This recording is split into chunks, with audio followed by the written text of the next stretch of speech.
Meanwhile, hospitals in Vegas are grappling with treating victims of Sunday's massacre. Authorities say that 58 people died. More than 527 were wounded in the attack. Medical facilities are now reporting a number of brain surgeries and even paralysis resulting from gunshot wounds, according to the Wall Street Journal. This is local hospitals calling extra staff, medical personnel to help. The Journal is breaking down the numbers, reporting this. Sunrise Hospital and Medical Center treated 214 patients on the night of the attack. 67 people remain in critical condition there.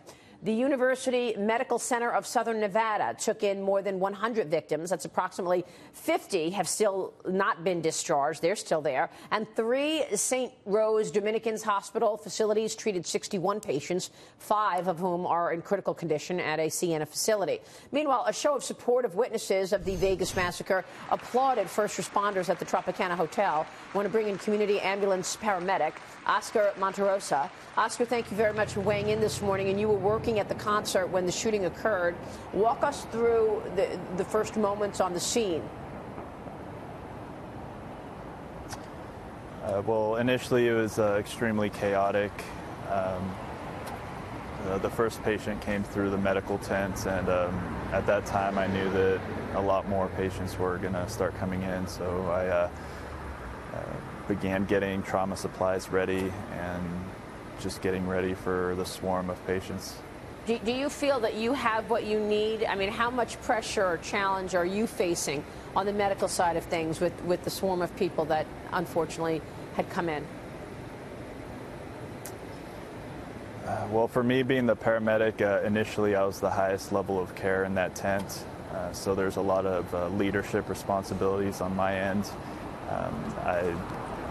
Luckily, I had a lot of help there. There's a lot of EMTs and off-duty firefighters that were willing to help. After the swarm of patients, I had a lot of help. Oscar, I'm getting chills just even thinking about this again and channeling this. But one of the things that came out of this is we saw the citizens of Las Vegas come together and donate tons of blood and stand in line for hours upon hours. How critical is it for them to continue to do this, give blood? Can you just talk about kind of what we can do going forward to try to still help in the aftermath of this? Seeing the community's response to this has been extremely inspiring. I've driven by the donation center and I've seen lines all the way down the blocks, and that's incredibly helpful. And I hope it continues. And it's just been amazing. Oscar, Kristen Haglund here. First of all, I just want to thank you so much for your service that night and for all the other first responders that were there. You all deserve every clap that we saw earlier in that footage, every round of applause, because without you guys, I mean, so many more lives could have been lost.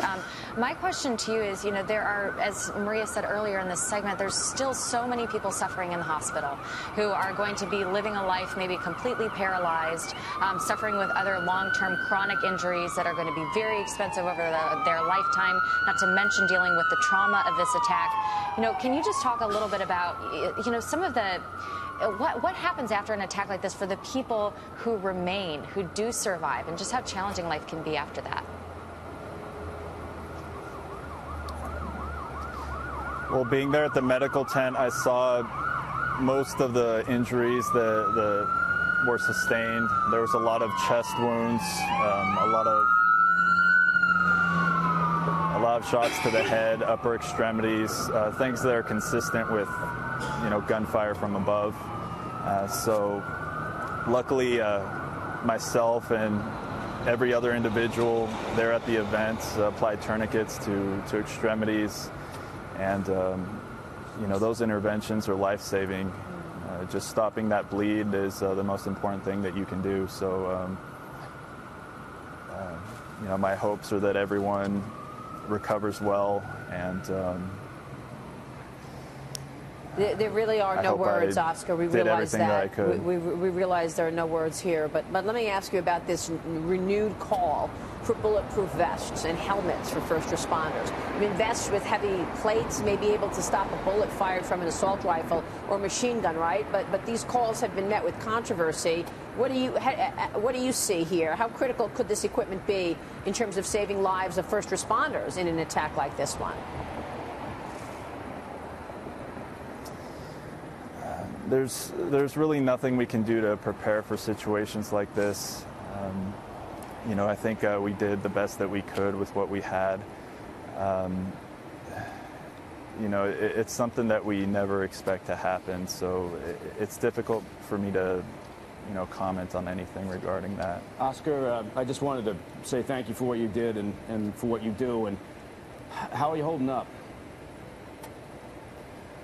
I'm doing fine. It's definitely, you know, it was definitely an experience and something I definitely will never forget. And there's going to be a lot of situations that are going to stick with me. But like I said, I really hope the best for all the patients, and they have a quick recovery. And yeah. Oscar, thank you very much. We know how difficult this is, and we appreciate your time this morning. Oscar Monterosa joining us there.